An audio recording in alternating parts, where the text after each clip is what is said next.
Good morning student. आज हम हिंदी में पढ़ेंगे कविता भगवान के डाकिए। कल भी हमने डाकिया शब्द का उपयोग किया था जब हम पत्रों की दुनिया लेसन पढ़ रहे थे। तो सभी को मालूम है डाकिए मतलब होता है जो पत्र हम तक पहुंचाते हैं, उन्हें क्या कहा जाता है? डाकिए। तो कल हम जो पढ़े थे उसमें कौन से डाकिए थे? मनुष्य रूपी डाकिए थे, जो मतलब चिट्ठियों का आदान प्रदान करते हैं। आज हम जो कविता पढ़ेंगे वो कौन से डाकिए हैं? भगवान के डाकिए।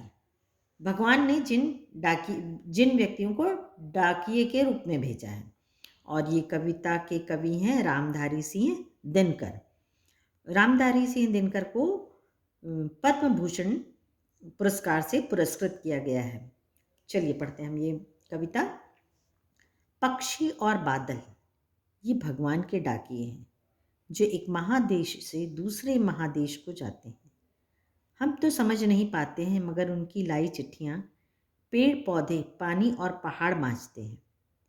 हम तो केवल यह आंकते हैं कि एक देश की धरती दूसरे देश को सुगंध भेजती है, और वह सौरभ हवा में तैरते हुए पक्षियों की पांखों पर तिरता है, और एक देश का भाप दूसरे देश में पानी बनकर गिरता है।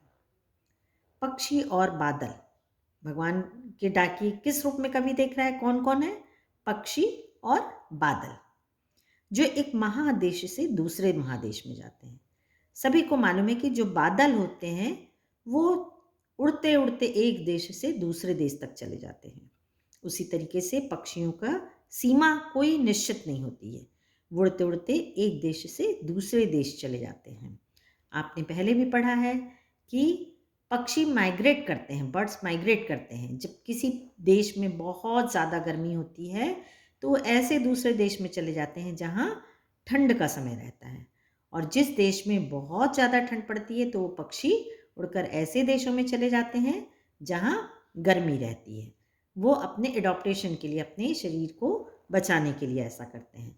तो ऐसा करने के लिए उनको किसी भी प्रकार की सीमा का बंधन नहीं होता। जैसे हम मनुष्यों के लिए यदि हम दूसरे देश जाते हैं तो हमें पासपोर्ट, वीज़ा ये सब बनवाना पड़ता है। और लेकिन पक्षियों के लिए ये कोई बाध्यता नहीं होती है कि उनको इस तरह की कोई बनवाना पड़े। यदि हम बिना बनाए किसी एक देश से दूसरे देश में चले जाएं तो वो गैर कानूनी होता है और हमें जेल तक हो सकती है। तो लेकिन भगवान के डाकिए कौन है? बादल और पक्षी। ये पूरी तरीके से आज़ाद हैं, इनको कोई सीमा नहीं है, इनको कोई बंधन नहीं है, क्योंकि इनको किसने भेजा है? भगवान ने भेजा है, प्रकृति के डाकिए हैं। तो पक्षी भी एक देश से दूसरे देश जाते हैं, और बादल जो होते हैं वो भी एक देश से दूसरे देश चले जाते हैं। और उनकी लाई चिट्ठियाँ पेड़ पौधे पानी और पहाड़ बाँचते हैं। बाँचना मतलब पढ़ते हैं। तो उनकी लाई चिट्ठियों को कौन पढ़ सकता है? पेड़ पौधे पानी और पहाड़। हम नहीं पढ़ सकते, वो पढ़ सकते हैं, क्योंकि हम मनुष्य ने अपने खुद के नियम बना लिए हैं। खुद ऊंच नीच, जात, सीमा, ये सब चीज़ों में हम बंधे हुए हैं। और जो प्रकृति है अभी भी उन्मुक्त है, आज़ाद है, तो उस भाषा को वो ही पढ़ते हैं। हम तो केवल यह आंकते हैं कि एक देश की धरती दूसरे देश को सुगंध भेजती है।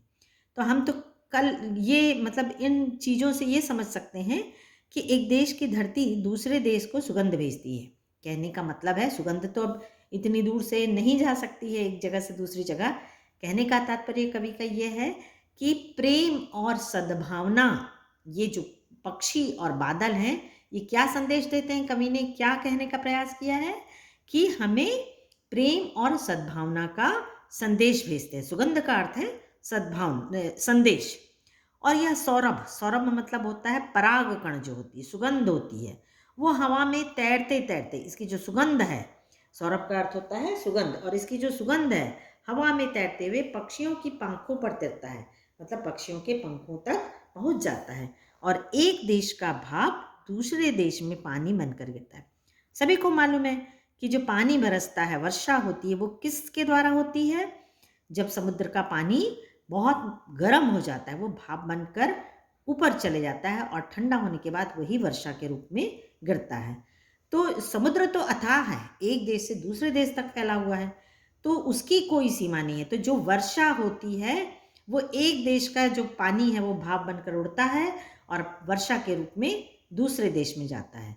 तो कवि ने बहुत ही अच्छे, प्यारे और बहुत समझदारी और बहुत ही भावुक तरीके से समझाया है कि भगवान के डाकिए पक्षी और बादल हैं जिनकी कोई सीमा नहीं है, जो हमें ये संदेश देते हैं कि हमें आपस में प्रेम और सद्भावना से रहना चाहिए।